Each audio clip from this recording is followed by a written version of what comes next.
Panalangin para sa kaligtasan. Panginoon, maraming salamat po sa panibagong umaga at sa regalong buhay na ipinagkaloob ninyo sa akin. Sa paglabas ko ng aking tahanan at sa pagharap sa mga gawain sa araw na ito, hinihiling ko po ang iyong banal na proteksyon. Maging kalasag ko po kayo laban sa anumang kapahamakan, sakit o panganib na hindi ko nakikita. Gabayan ninyo ang aking mga paa sa tamang landas at iwasan ako sa mga masasamang loob at aksidente. Ipadala ninyo ang iyong mga anghel upang bantayan ako sa bawat sandali. Bigyan ninyo rin ako ng malinaw na isip at payapang puso upang makapagdesisyon ng tama at maging mabuting halimbawa sa aking kapwa.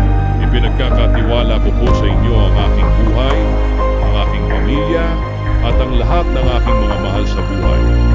Naway makauwi kami ng ligtas at may pasasalamat sa aming mga tahanan mamayang gabi. Sa pangalan ni Jesus, Amen.